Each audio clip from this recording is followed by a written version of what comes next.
તો નમસ્કાર ગુજરાત, સ્વાગત છે ફરી એકવાર આજના તાજા નવા બ્રેકિંગ હવામાન સમાચારની અંદર। મિત્રો આજના હવામાન સમાચારમાં વાત કરવાની છે તો ગુજરાત ઉપર જે એક મોટા વાવાઝોડાનો સંકટ બન્યું હતું 2 દિવસ પહેલાના વિડીયોની મિત્રો આપણે માહિતી આપી રહ્યા છીએ, ત્યારે ક્યાં પહોંચ્યું છે આ ખુખાર વાવાઝોડું? કારણ કે જોઈ શકો બંગાળની ખાડીના નીચાણવાળા વિસ્તારોની અંદર અત્યારે પણ આ વાવાઝોડાને કારણે લોકો હેરાન પરેશાન થઈ રહ્યા છે। તો મિત્રો આ આગાહીમાં કેટલી વાસ્તવિકતા છે, કેટલી સચ્ચાઈ છે, ખરેખર કયા કયા ભાગોની અંદર આપણને વરસાદો જોવા મળશે, આ દરેક માહિતી મિત્રો જાણીશું આજના આ વિડીયોની અંદર। મિત્રો આ વિડીયો ખૂબ જ કામનો અને ઉપયોગી બનવાનો છે, કારણ કે આ વિડીયોમાં માત્ર ને માત્ર હવામાન સમાચાર નહીં પરંતુ કેટલીક બીજી પણ બ્રેકિંગ માહિતી આપણે મેળવવાની છે। ટૂંકમાં મિત્રો તમને જણાવી દઉં તો આ વિડીયો જે છે તે ખાસ કરીને તમારા માટે ઓલ ઇન વન થઈ જવાનો છે, એટલે કે આ એક જ વિડીયોની અંદર તમને વાવાઝોડા વિશેની પણ માહિતી મળી જવાની છે, વરસાદ વિશેની પણ માહિતી મળી જવાની છે, ઠંડી અને આવનારા દિવસોમાં હવામાન કેવું જોવા મળશે, આ દરેકે દરેક માહિતી મિત્રો વિસ્તારથી માત્ર ને માત્ર આ એક વિડીયોની અંદર જાણીશું। તો વિડીયોને કમ્પ્લીટલી અંત સુધી જોતા રહેજો, જેથી કરીને આ દરેકે દરેક હવામાન સમાચાર તમને ધ્યાનથી આ વિડીયોની અંદર મળી જાય। મિત્રો વિસ્તારથી શરૂઆત કરીએ, એક પછી એક દરેક મુદ્દાઓ વિશે વાત કરવાની। તેના પહેલા જણાવી દઈએ કે આ વિડીયો તમારા મિત્રો સાથે વોટ્સએપ ફેસબુક ગ્રુપમાં શેર કરજો, જેથી તે દરેક લોકોને પણ સારી માહિતી હવામાનને લઈને મળી જાય।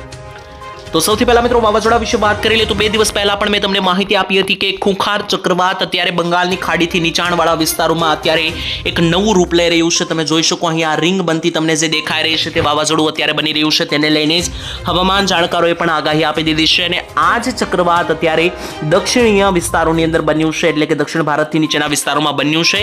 તો આ ચક્રવાતને કારણે જે છે તે મિત્રો ખાસ કરીને આવનારા દિવસોમાં અહીંયા બંગાળની ખાડી અને અરબ સાગર સક્રિય થઈ જશે, તેની અસરો મિત્રો ઉપર જોવા મળશે, જેને લઈને ગુજરાત સહિતના અન્ય રાજ્યોની અંદર પણ મિત્રો જે છે તે માવઠાઓનો માર જે છે તે આ ચક્રવાતને કારણે વધતો જોવા મળવાનો છે। ચક્રવાત વિશે મિત્રો વાત કરીએ તો અત્યારે તેનું લોકેશન ક્યાં જોવા મળી રહ્યું છે? તો મિત્રો થોડું ઘણું આ ચક્રવાત ઉપર એટલે કે ભારત તરફ આજે આગળ વધ્યું છે, કારણ કે 2 દિવસ પહેલા મિત્રો જ્યારે મેં તમને વાત કરી હતી ત્યારે ભારતની બોર્ડરથી લગભગ અંદાજિત 3000 કિલોમીટર જેટલું દૂર હતું, આજે થોડું ઘણું નજીક આવતું મિત્રો દેખાઈ રહ્યું છે। અને આજે મિત્રો ભારતથી અંદાજિત 1500 થી લઈને 2000 કિલોમીટર જેટલું મિત્રો આ જે છે વાવાઝોડું તે નજીક આવી ગયું છે અને એટલા દૂરી ઉપર રહેલું છે।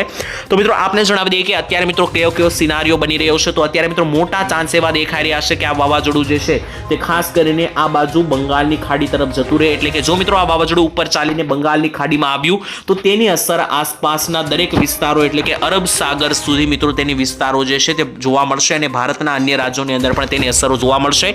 જો મિત્રો આ ચક્રવાત ડાબી તરફ આગળ વધીને અહીંયા અરબ સાગરમાં ચાલી ગયું તો પણ મિત્રો તેની અસર જે છે તે અન્ય રાજ્યોમાં પણ થશે અને ગુજરાતની અંદર પણ ખાસ વિશેષથી થવાની છે। ટૂંકમાં મિત્રો જો આ વાવાઝોડું ઉપર ચાલે છે તો તે જમણી બાજુ જાય કે ડાબી બાજુ દરેક દિશાઓ તરફ ભારતને અસર થશે, પરંતુ જો મિત્રો આ વાવાઝોડું જો નીચે તરફ જાય તો ભારતને કોઈ નુકસાન નહીં થાય, કારણ કે નીચે મિત્રો જે છે તે વાવાઝોડું ભારતથી દૂર જતું રહેશે। જો કે મિત્રો આ વાવાઝોડા વિશે અત્યારે સાચી અને સચોટ માહિતી આપી ના શકીએ, કારણ કે તેની દિશાની અંદર અત્યારે કલાકે એક દિવસે ફેરફાર થઈ રહ્યો છે। જ્યારે પ્રોપર એક દિશા પકડીને વાવાઝોડું આગળ વધશે ત્યારે કયા વિસ્તારો તે ટાર્ગેટ કરી રહ્યું છે તેના વિશે વિસ્તારથી સમજીશું। અત્યારે માત્ર ને માત્ર લોકેશન વિશે માહિતી હતી, મેં તમને જણાવી આપી। ત્યારબાદ અન્ય મિત્રો હવામાન સમાચાર શું જણાવી રહ્યા છે, માવઠા અંગે શું નવી માહિતી જણાવી દઉં। એક ગામના નામ લઈને જણાવવાનો છું, અને મિત્રો આ માવઠા અને ઝાપટા કઈ રીતના જોવા મળશે, કયા વિસ્તારોમાં તે મિત્રો આપણે કઈ રીતના જાણીએ છીએ તે પણ તમને માહિતી આપી દઉં, જેથી તમને કોઈ પણ પ્રકારે મિત્રો આશંકા ના રહે। તો મિત્રો આજે આપણે માહિતી મેળવતા હોઈએ છીએ માવઠા અને ઝાપટા વિશે, તે મિત્રો તમને જણાવી દઉં કે આ દરેકે દરેક માહિતી સેટેલાઇટના આધારે આપણે જાણતા હોઈએ છીએ, એટલે કે સેટેલાઇટના આધારે જે રીતે વાદળો દેખાતા હોય છે તેના આધારે આપણને ખબર પડી જાય છે મિત્રો કે કયા વિસ્તારોમાં માવઠા પડી શકે। ઉત્તર ગુજરાતથી મિત્રો શરૂઆત કરીએ તો સૌથી પહેલા ઉત્તરીય ગુજરાતના વાતાવરણો વિશે અને માહિતી વિશે વાત કરીએ, જિલ્લાઓ વિશે।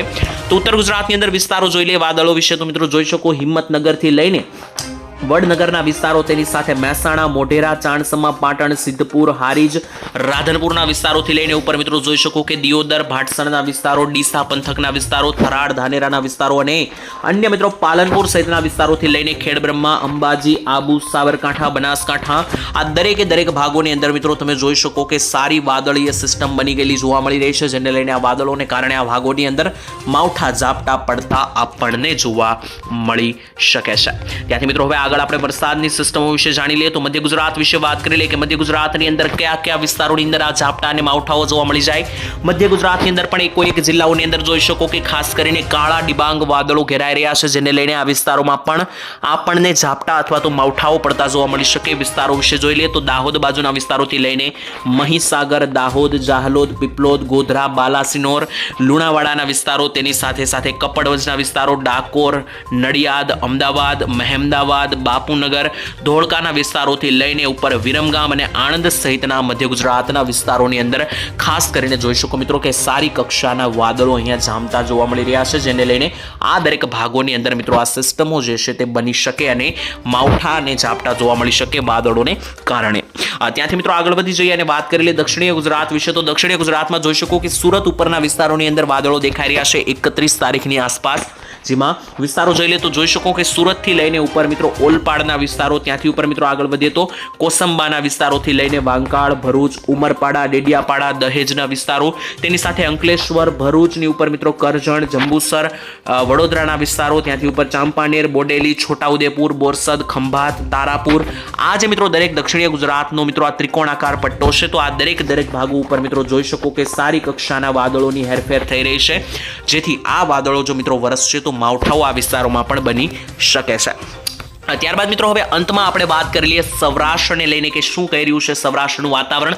સૌરાષ્ટ્રના મિત્રો જોઈ શકો કે એક જિલ્લા ઉપર મિત્રો સારી કક્ષાના વાદળોનો ઘેરાવો થઈ રહ્યો છે, તો એક પછી એક દરેક જિલ્લા વિશે વાત કરવાની છે, પરંતુ શરૂઆત કરીએ મિત્રો સૌથી પહેલા ભાવનગર જિલ્લા સાથે. તો જોઈ શકીએ ભાવનગરની અંદર વલભીપુરના વિસ્તારોથી લઈને મિત્રો વલભીપુર, ગઢડા, તેની સાથે ગારિયાધાર, ભાવનગર, પાલીતાણાના વિસ્તારો, નીચે આવે તો મિત્રો તળાજા અને જેસર બાજુના વિસ્તારો સુધી મિત્રો અહીંયા જોવા મળી રહી છે સિસ્ટમો વાદળોની.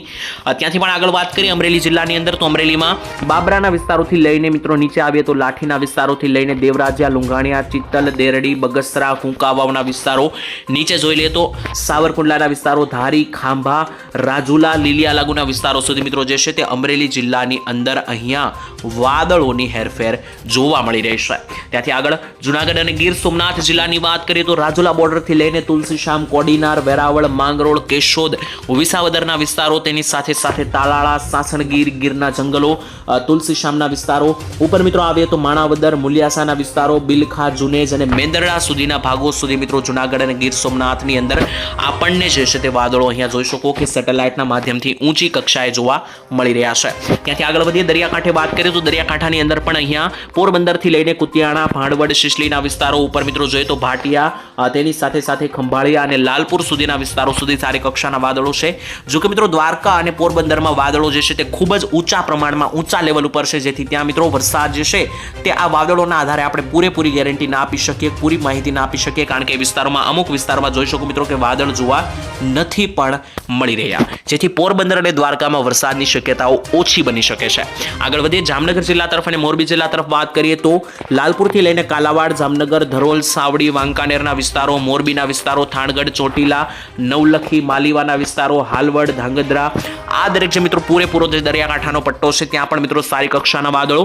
રાજકોટ અને બોટાદ જિલ્લાની વાત કરીએ તો બોટાદની અંદર ગઢડા, દુધાળા, તેની સાથે સાથે મિત્રો ધંધુકાના વિસ્તારોથી લઈને ધોળા બોર્ડર સુધી સારી કક્ષાના વાદળો દેખાઈ રહ્યા છે. તેની સાથે રાજકોટ જિલ્લામાં પણ મિત્રો શાપર, વેરાવળથી લઈને ગોંડલ બાજુના વિસ્તારો, સરદાર, વિંછિયા લાગુના વિસ્તારો, નીચે મિત્રો આવે તો જેતપુર, ઉપલેટા, ધોરાજી, આ દરેક પંથકો સુધી વાદળો દેખાઈ રહ્યા છે.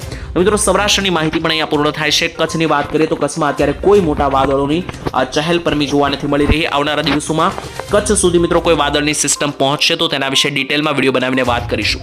મિત્રો હાલ આજના વાવાઝોડા, વરસાદ અને ઠંડીને લગતા દરેક સમાચાર અહીંયા પૂર્ણ થાય છે. તો આ વિડીયો કામનો લાગ્યો કે નહીં, ઉપયોગી લાગ્યો કે નહીં જણાવી દેજો. આવનારા દિવસોની અંદર મિત્રો જે અત્યારે દક્ષિણીય બંગાળની ખાડી નીચેના ભાગોની અંદર જે ચક્રવાત બની રહ્યા છે તેની દિશા આવનારા વિડીયોમાં ચોક્કસપણે ચર્ચા કરીશું. તો દરેક વિડીયોની માહિતી મિત્રો મેળવવા માટે આ ચેનલ સાથે સબસ્ક્રાઇબ કરીને જોડાઈ જજો. આપણે મિત્રો મળીશું આવતીકાલે એક નવા હવામાન સમાચારની અંદર. ત્યાં સુધી આજ માટે વિદાય લઈએ છીએ, રજા આપશો. ધન્યવાદ. જય માતાજી.